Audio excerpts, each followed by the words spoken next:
غزوے کے موقع پر ان منافقوں کے بارے میں حضور پاک علیہ السلام نے فرمایا تھا کہ یہ 12 جو صحابی ہیں جو اس میں شریک ہوئے اس سازش کے لیے، اور وہ سازش انہوں نے کی اور اس میں وہ ناکام ہوئے، تو فرمایا تھا ان میں 8 شخصوں کو دبیلا مرض ہوگا، یعنی پیٹھ کے خطرناک پھوڑے کا مرض لگ جائے گا۔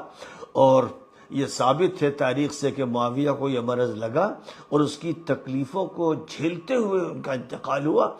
ذکر اس کا صحیح مسلم کی روایت میں ہے، اور متعدد قرائن ان 8 میں معاویہ کا تعین کرتے ہیں۔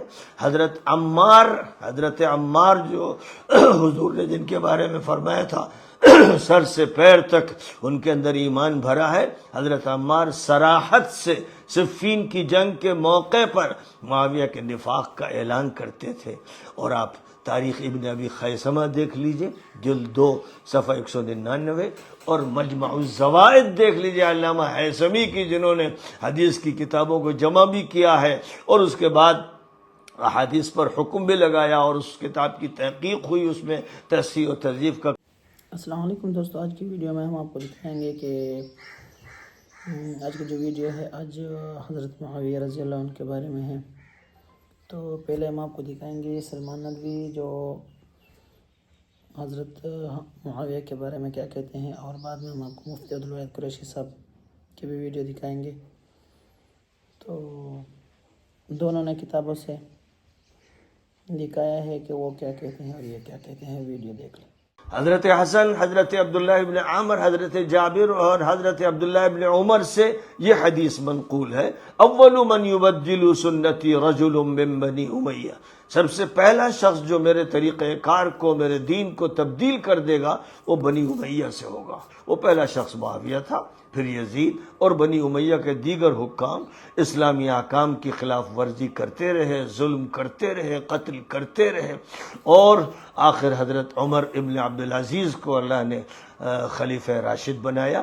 انہوں نے بنی امیہ کے مظالم کے خلاف عمل کرنا شروع کیا تو بنی امیہ نے ہی خود ان کو زہر دے کر شہید کر دیا۔ غزوہ تبوک کے موقع پر حضور صلی اللہ علیہ وسلم نے فرمایا تھا کہ ہمارے ساتھیوں میں، ہمارے صحابہ میں، یہ الفاظ مسلم میں ہیں، صحیح مسلم میں، ہمارے صحابہ میں 12 منافق ہیں، یعنی غزوہ تبوک میں جو شامل ہو گئے تھے اور وہ ایک سازش میں شریک تھے۔ وہ سازش بہت خطرناک تھی، بہت خطرناک تھی، یعنی وہ نبی پاک علیہ السلام کو شہید کرنے کے لیے اس غزوے میں شریک ہوئے تھے۔ ان کے ارادے بہت ہی خطرناک تھے، اور ایک موقع پر نبی صلی اللہ علیہ وسلم نے سازش کے انکشاف پر فرمایا تھا، ایک اونٹ پر ایک شخص بیٹھا تھا اور ایک پیچھے تھا اور ایک آگے تھا، تو فرمایا تھا لعن اللہ الراکب والقائد والسائق، خدا سوار اور اس کے آگے اور پیچھے جو سواری لے کر چل رہے ہیں ان پر لعنت فرمائے۔ اب یہ کون لوگ تھے؟ امام بلازری نے، فتوح البلدان کے مصنف اور انصاب الاشراف کے مصنف امام بلازری نے، یہ حدیث صحیح ہے لیکن یہ حدیث صحاح میں نقل کی گئی اور نام نہیں ذکر کیے گئے، یہ بیان کیا گیا کہ حضور نے یہ فرمایا تھا، لیکن کون لوگ تھے؟ امام بلازری نے ناموں کی صراحت کے ساتھ یہ روایت انصاب میں ذکر کی کہ اس سے مراد ہے یہ روایت، خیال رہے کہ یہ روایت حضرت سفینہ سے، حضرت حسن سے، حضرت برا ابن عازب سے، حضرت عبداللہ ابن عمر سے اور حضرت مہاجر ابن قنفس سے منقول ہے، اور سارے طرق صحیح ہیں۔ تو اس میں انہوں نے بتایا کہ جو سوار تھا اونٹنی پر وہ ابو سفیان، اور پیچھے معاویہ اور آگے ان کے بھائی عتبہ تھے۔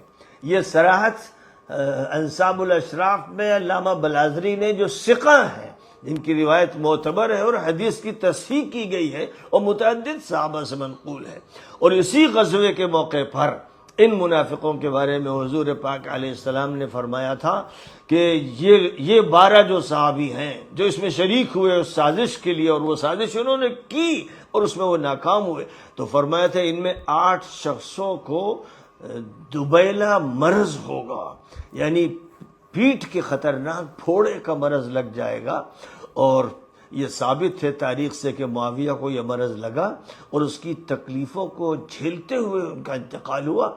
ذکر اس کا صحیح مسلم کی روایت میں ہے اور متعدد قرائن ان 8 میں معاویہ کا تعین کرتے ہیں۔ حضرت عمار جو حضور نے جن کے بارے میں فرمایا تھا سر سے پیر تک ان کے اندر ایمان بھرا ہے، حضرت عمار صراحت سے صفین کی جنگ کے موقع پر معاویہ کے نفاق کا اعلان کرتے تھے۔ اور آپ تاریخ ابن ابی خیثمہ دیکھ لیجئے، جلد 2 صفحہ 199، اور مجمع الزوائد دیکھ لیجئے علامہ ہیثمی کی، جنہوں نے حدیث کی کتابوں کو جمع بھی کیا ہے اور اس کے بعد احادیث پر حکم بھی لگایا اور اس کتاب کی تحقیق ہوئی، اس میں تصحیح و تضعیف کا کام ہوا۔ مجمع الزوائد میں یہ حدیث جلد نمبر 1 صفحہ 118 پر موجود ہے۔ حضرت حذیفہ جن کو حضور صلی اللہ علیہ وسلم نے منافق صحابہ کے نام بتائے تھے، بالکل صحیح روایت سے ثابت ہے، اور وہ حضور پاک علیہ السلام کے رازدار کہلاتے تھے۔ حضرت حذیفہ رضی اللہ تعالی عنہ معاویہ کے نفاق کو جانتے تھے اور ان کے بارے میں سخت رائے رکھتے تھے اور ان کے خلاف جنگ پر آمادہ کرتے تھے۔ انہوں نے اپنے بیٹوں کو معاویہ کے خلاف لڑنے کی وصیت کی تھی۔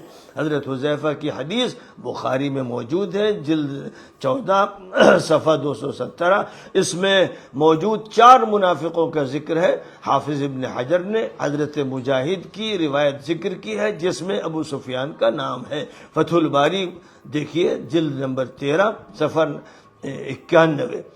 ایک اور حدیث میں 2 منافقوں کے بارے میں فرمایا گیا، اللہم ارکسہما فی الفتنۃ رقصا ودعہما الی النار دعا، اے اللہ ان دونوں کو فتنہ کی گندگی میں ڈال دے اور جہنم میں دھکے دے کر پھینک دے۔ یہ روایت آپ سن کے حیرت میں پڑ جائیں گے کہ معاویہ اور عمرو بن العاص کے بارے میں بیان کی گئی ہے۔ حضرت ابو برزہ اسلمی سے صحیح سند کے ساتھ یہ روایت منقول ہے۔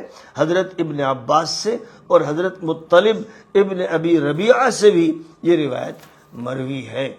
اسی طرح غور فرمائیے کہ حضرت عبادہ ابن الصامت رضی اللہ تعالی عنہ سے امراء السوء بدترین حکام کے بارے میں روایت منقول ہے اور امام حاکم نے اس کو مستدرک میں ذکر کیا ہے، اس کی سند حسن ہے۔ حضرت عبادہ قسم کھا کر کہتے ہیں کہ معاویہ ان بدترین حکام میں داخل ہیں۔ امام حاکم نے مستدرک میں روایت ذکر کی اور حضرت عبادہ ابن الصامت جلیل القدر صحابی ہیں، وہ یہ کہتے ہیں کہ بدترین حکام میں معاویہ شامل ہیں۔ حضرت ابو ذر اور حضرت عبداللہ ابن عمرو اور دیگر صحابہ سے منقول ہے، اور فرمائیے کہ کیسی کیسی سخت ترین باتیں احادیث میں آئی ہیں۔ فرماتے تھے معاویہ فرعون هذه الامہ، معاویہ اس امت کا فرعون ہے، اور یہ روایت صحیح روایت ہے۔ ایک حدیث میں یہ فرمایا گیا اذا رأیتم معاویۃ علی منبری فاقتلوہ، جب تم معاویہ کو میرے منبر پر دیکھنا تو اس کو مار دینا۔ متعدد سندوں سے یہ روایت منقول ہے۔ حضرت ابو سعید خدری، حضرت سہل ابن حنیف، حضرت عبداللہ ابن مسعود، حضرت عبد الرحمن ابن سہل انصاری، حضرت ابو لیلہ انصاری، حضرت محمود ابن لبید، حضرت انس ابن مالک، حضرت حذیفہ ابن الیمان، حضرت ابو ذر غفاری اور حضرت حسین ابن علی رضی اللہ عنہم سے یہ روایت منقول ہے اور اس کی سندیں صحیح ہیں۔ اور حضرت معاویہ رضی اللہ عنہ رسول اقدس صلی اللہ علیہ وسلم کے ساتھ بڑے تعلق میں حج کے موقع پہ رسول اللہ صلی اللہ علیہ وسلم کے بال مبارک کاٹنے کی باری آتی ہے، حلق کرانے کی۔ حضرت معاویہ کو بھی ایک بال ملے ہیں، ناخن کٹے ہوئے حضرت معاویہ کو ملے ہیں۔ انہوں نے اپنے ساتھ ایک چھوٹی سی اس زمانے کی کارورا باٹل میں رکھے ہوئے ہیں، حضرت معاویہ نے سنبھال کے رکھے ہیں۔ رسول اقدس صلی اللہ علیہ وسلم کے انتقال کے بعد حضرت اماں عائشہ کے پاس ایک عرصے بعد حضرت معاویہ تشریف لائے۔ معاویہ کیسے آئے؟ اماں جان خواہش لے کر آیا۔ ام المؤمنین پوچھتی ہیں کیا خواہش؟ بیٹے آتے ہیں، ماں سے بڑے راز اور نیاز سے بات کرتی ہیں اور ماں ان کی بات مانتی ہے۔ آپ ہماری اسلامی اماں ہیں، میری بھی ایک درخواست مان لیجئے۔ بولیے۔ کہ وہ چارپائی جس پر رسول اللہ سوتے تھے حضرت ابو بکر عمر سمیت رسول اللہ کا جنازہ مبارک اسی پہ اٹھا تھا. آپ جو مانگتی ہیں لے لیں, وہ چارپائی مجھے دے دیں. کیا مانگنا اور کیا لینا. حضرت معاویہ وہ چارپائی لاتے ہیں. ملک شام میں وہ چارپائی حضرت معاویہ کے جنازے کے لیے وہی چارپائی تیار رہتی ہے. وفات کی باری آئی, فرمایا یہ میں نے اپنی پوری زندگی کی جمع پونجی سجائی ہوئی تھی, یہ ناخن اور بال رسول اللہ کے ہیں, یہ میرے کفن میں میرے چہرے پہ ڈالنا, اسی چارپائی پہ جنازہ اٹھانا جس پر حضور کا جنازہ اٹھا تھا. لوگوں نے حضرت معاویہ کے بارے میں آدھے سچ بولنا شروع کر دیے. میں پورے جھوٹ کی بات نہیں کرتا, آدھے سچ. جی یہ ہوا تھا, اجی یہ ہوا تھا, اجی یہ ہوا تھا, جی پورا ہوا تھا, پوری بات کریں. پوری بات نہیں کی جائے گی. ایک بندہ مجھے کہنے لگا ایک حدیث سناؤ. میں نے کہا جی بڑے شوق سے, ہم تو حدیث سننے کے لیے بیٹھے ہیں. ہو حدیث, بسم اللہ سناؤ. معاویہ اللہ کے رسول کے پاس آئے تھے. حضور پاک نے فرمایا تھا معاویہ شادی نہ کرنا, تو معاویہ نے نہیں کی. مرنے کے قریب ہو گئے. وفات سے پہلے حکیموں نے کہا شادی کر لے ورنہ تو جلدی مر جائے گا. معاویہ مجبور تھا, کرتا کیا نہ کرتا, شادی کر لی. شادی کی, بیٹا یزید پیدا ہوا, اس نے آل نبی کو ذبح کر دیا. میں نے کہا بخاری, مسلم, ابو داود, ترمذی, نسائی, ابن ماجہ, سنیوں کی 6 کتابیں. اصول کافی, من لا یحضرہ الفقیہ, استبصار, تہذیب الاحکام, ہمارے اہل تشیع کی 4 کتابیں. 6 اور 4 10, 11واں اللہ کا قرآن. مجھے تو اس میں روایت نہیں ملی, تو کہاں سے لایا ہے؟ کہاں سے لایا ہے؟ سند پیش کر, روایت پیش کر, بات پیش کر. یہ ایسے اڑتی چڑیا کی رپورٹ ہے. مجھے اڑتی چڑیا کی رپورٹ کیا, بیٹھی چڑیا کی رپورٹ بھی نہیں چاہیے. یہ فرمان پیغمبر ہے, اس کے لیے دلیل چاہیے ہوگا. بیٹا کوئی ہے دلیل؟ لا سکتے ہو؟ ہاتھو برہانکم ان کنتم صادقین, ہے کوئی دلیل؟ چپ. میں نے کہا کیسی ذہنیت لے کر بیٹھے ہوئے خدا کے بندے. معاویہ تو رسول اللہ کا ایسے کہنا ماننے والا تھا. روایات میں آتے ہیں مسجد نبوی میں اللہ کے رسول کے پاس ایک شخص آیا. اس نے کہا آپ کوئی میرے پاس بندہ بھیجیں جو میں اس کو چیز لے کر دوں. اس طرف حضور نے اشارہ فرمایا یہاں سے معاویہ اس کے ساتھ جاؤ, چیز لاؤ. معاویہ دور تک ایسے گئے اور واپس آئے, چیز لے کر آئے. حضور نے فرمایا جوتی نہیں پہنی؟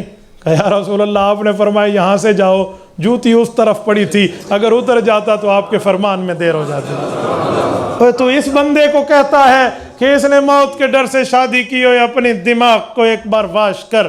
کون سے نظریہ پیش کر رہے ہو؟ یہ روایت کذب ہے اللہ کے رسول پہ, جھوٹ ہے پیغمبر اسلام پہ. اس کا دین, شریعت, ایمان, سچائی سے دور دور کبھی کوئی واسطہ نہیں ہے. یہ گھڑی ہوئی ہے. ہاں اگر یہ ہوتی تو معاویہ موت قبول کر لیتا, شادی نہ کرتا, کیونکہ موت تو ویسے ہی آنی ہے, کل کی آج آ جائے, پیغمبر کا فرمان غلط نہ ہو. لیکن اس کا مطلب یہ بھی نہیں ہے کہ میں کوئی یزید کا دل دادا ہوں. یہ بھی ذہن میں رکھنا کہ میں کوئی یزید کی تعریف کر رہا ہوں. ہم کل بھی حسینی تھے, ہم آج بھی حسینی ہیں, ہم قیامت میں بھی حسینی رہنا چاہتے ہیں. یہ یاد رکھنا. میری اس گفتگو سے یہ نہ سمجھنا کہ میرا یزید پلید سے کوئی واسطہ ہے. نہ میں کل یزید کو اچھا کہتا تھا, نہ آج اچھا کہتا ہوں. میں قاسم العلوم والخیرات, بانی دارالعلوم دیوبند, حجت الاسلام والمسلمین, حضرت امام مولانا محمد قاسم نانوتوی, اللہ اس کی قبر پہ کروڑوں اربوں رحمت نازل فرمائے, اس کی روحانی اولاد ہو. وہ اجوب اربعین کی 2 جلدوں میں جہاں یزید لکھتے ہیں وہاں پلیت لکھتے ہیں. میں یزیدی نہیں ہوں, نہ مجھے یزید کا کوئی قریبی سمجھنا. میں بالکل چھوٹی عمر میں شاید اس بچے سے بھی لگ بھگ ہوں گا. باتوں باتوں میں حضرت والد محترم رحمہ اللہ سے پوچھا ابو یہ یزید کا مسئلہ کیا تھا, یہ یزید کیا تھا؟ ابو نے میری عمر دیکھی, میرا سوال دیکھا, وہ جواب دیا. اللہ اس کی قبر پہ کروڑوں رحمت نازل فرمائے, وہ آج بھی ذہن میں انمٹ نقوش ہیں. فرمایا بیٹا کیا یزید کرتے ہو؟ ہم میدان کربلا میں ہوتے تو ہماری لاش حضرت حسین کے ساتھ ہوتی. ہم کو یزیدی نہیں ہے, یہ یاد رکھنا. اس روایت پر رد کر رہا ہوں, میں یزید کی حمایت نہیں کر رہا, نہ یزید کی حمایت میں مجھے سمجھنا. کوئی یزید کی تعریفیں شروع کر دے تو ایک ہی جواب دیا کرے, ایک ہی جواب, باقی بات چھوڑیں. 100 باتوں کی ایک بات. اسے کہا جھولیاں اٹھاتے ہیں, جھولی سمجھتے ہو نا, بڑی دعا, ہاتھ تو چلو چھوٹے بن جائیں گے نا، جھولی بڑی ہے، آؤ جھولی اٹھاتے ہیں، اللہ ہمیں حسین کا ساتھ عطا فرمائے، تجھے یزید کا ساتھ عطا فرمائے، ہمت کر اور آمین کہہ کے دکھا۔ ایک بندہ میرا سر کھانے لگا مسجد میں، ایک سوال، دوسرا، تیسرا، چوتھا، ہر سوال کرنے والا عقل مند بھی نہیں ہوتا، الانسان تحت اللسان، جو بولے اس کے نیچے پتہ چل جاتا ہے بندہ کہہ کیا رہا ہے۔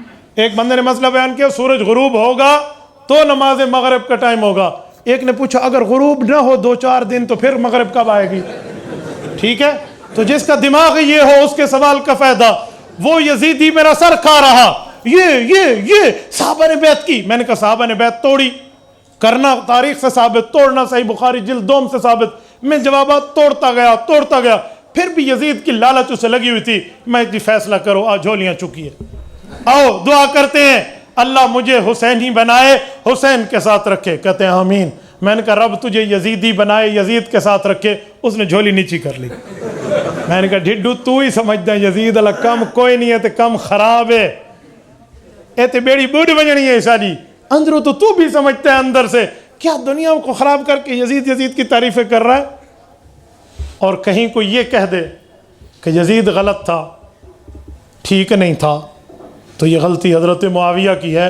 اس پر دفاع کرنا بھی میں جانتا ہوں، اس پر بھی دفاع کرنا جانتا ہوں۔ یزید کی غلطی آپ حضرت معاویہ پہ ڈالیں گے تو ایک باپ بیٹا قرآن کریم میں اس سے پہلے موجود ہے۔ وہاں بیٹا ٹھیک ہے یا باپ ٹھیک ہے، قرآن کہتا ہے بیٹا غلط ہے، باپ ٹھیک ہے۔ حضرت نوح علیہ السلام، اے اللہ انہو من اہلی یا نوح انہو لیس من اہلک انہو عمل غیر صالح۔ بیٹا کنان ڈوب گیا، فحال بینہم الموج فکان من المغرقین، ڈوب گیا۔ وہ بیٹا غلط ہے۔ کہو گے نوح علیہ السلام کی تربیت میں اثر تھا؟ آپ کہو گے کہ نوح علیہ السلام نے کوئی نعوذ باللہ غلطی کی تھی؟ نبی کو غلطی کوئی کہے ہم اسے مسلمان نہیں کہیں گے۔ جو نبی سے کذب کا اور غلطی کا اور بہتان کا الزام لگائے، میں اس کا اسلام نہیں مانتا۔ جو نبی پر الزام تراشی کر رہا ہے، تو نبی کی تربیت میں کوئی کمی تھی؟ نبی کی تربیت میں کوئی خامی تھی؟ کیا کہو گے؟ بیٹے کی اپنی بربادی، نوح کی اپنی آبادی، یہی کہو گے؟ یہ جواب کاپی پیسٹ کر لو، یزید جانے اور اس کا معاملہ جانے، حضرت معاویہ رضی اللہ عنہ۔ کیسی بات کرتے ہو یار، کیسی بات کرتے ہیں؟ ہم کوئی یزیدی نہیں ہیں۔ بیٹوں کی غلطیاں اگر باپ پر ڈالو گے تو بہت سے معاملات میں پھر سوال کھڑے کر دوں گا، پھر ان کا جواب آپ کے بس کی بات نہیں بنے گا۔ خالہ جی اور پھپھو جی کا گھر کا کام نہیں ہے دین کے معاملے میں سوال کرنا۔ ایک سوال کے اوپر پھر 10 سوال ہوتے ہیں اور ان کو حل کرنے کے لیے بھی دل گردہ چاہیے۔